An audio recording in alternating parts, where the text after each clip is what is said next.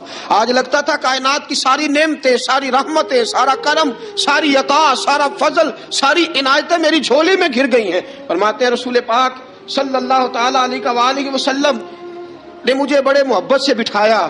حضور علیہ السلام نے محبت سے کھلایا، دودھ پلایا. فرماتے بڑا پیار کر کے نا. تو جناب سیدنا صدیق اکبر نے کہا حضور بلال کی ڈیوٹی کیا ہوگی؟ حضور بلال کی ڈیوٹی کیا ہوگی؟ حضرت بلال کہنے لگے حضور میں فارغ رہنے کا تو عادی نہیں، میں تو جفا کا آدمی ہوں، محنت کرنے والا، ڈیوٹی کیا ہوگی؟ رسول پاک نے فرمایا بلال یہ میرا گھر ہے، آج کے بعد میرا نہیں، یہ تیرا گھر ہے. فرمایا میں مصروف ہوتا ہوں تبلیغ کے کاموں میں، گھر کیا لانا ہے وہ تیری ذمہ داری ہے، کہاں سے لانا ہے وہ بھی تیری ذمہ داری ہے، پیسے کہاں سے آئیں گے میں تجھے بتلاؤں گا، کہاں لگانے ہیں تجھے ایک دفعہ بتاؤں گا، پھر تو لایا کرے گا، تو ہی لگایا کرے گا. فرمایا میرا پرسنل سیکرٹری بن کے رہے گا، تو خاص مقام تجھے دیا جائے گا. حضرت سیدنا بلال حبشی رضی اللہ تعالیٰ عنہ اور رسول اکرم صلی اللہ تعالیٰ علیہ وسلم نے اس کام پر مقرر فرما دیا. اب دیکھیے حضرت بلال رضی اللہ تعالیٰ عنہ جب در مصطفیٰ صلی اللہ تعالیٰ علیہ وسلم پر پہنچ جاتے ہیں اور پہنچنے کے بعد کیا مسئلہ ہے جی، کیوں نہیں چل رہا؟ درود پاک پڑھیے الصلاۃ والسلام علیک. کی گل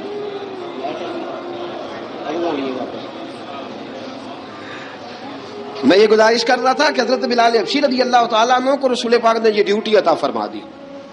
اب پتہ کیا ہوتا، حضرت پردے کی آیتیں تو بھی آئی نہیں تھی. حضرت بلال رضی اللہ تعالیٰ عنہ رسول پاک کے ساتھ نکلتے تبلیغ کے لیے، کسی کام کے لیے، سودا سب لاتے بازار سے. یہ مکے کے دنوں کی بات ہے، مکے کے دنوں کی. سودا سلب بازار سے لاتے. اب 4 بیٹیاں تھیں حضرت خدیجہ الکبریٰ کی، گھر کے کام کاج ہوتے تھے. جب ذرا فارغ ہوتے دروازے پہ دستک دیتے. حضرت خدیجہ فرماتی بلال تو آ گیا ہے. وہ دستک سے پہچانتی ہے کہ بلال کے دستک ہے. بلال آ گیا. کہا اما جی میں سارے کام کاج باہر کے ختم کر آیا ہوں، گھر کا کوئی کام ہے تو ذرا مجھے بتاؤ. آپ فرماتی گھر کے کام ہے پر میں کر رہی ہوں. اب حضرت بلال گلنا شروع کرتے. یہ ہے محبت.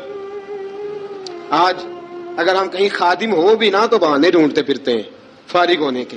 حضرت بلال فرماتے آپ نے چکی پیس لی ہے، گھر میں جھاڑو دے لیا ہے، بچوں کے لیے دودھ آ گیا ہے، بکریوں کا دودھ دھو لیا گیا ہے. ایک ایک کام پوچھتے ہیں. حضرت خدیجہ الکبریٰ فرماتی یہ بھی ہو گیا، یہ بھی ہو گیا، چکی رہ گئی ہے پیسنے والی.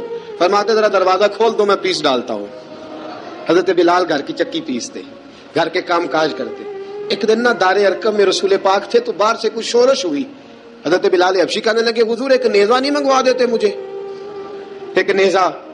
ساری دنیا حضرت بلال کو مؤذن رسول سمجھتی ہے اور ہیں بھی، لیکن حضرت بلال سب سے پہلے نیزہ بردار بھی ہیں.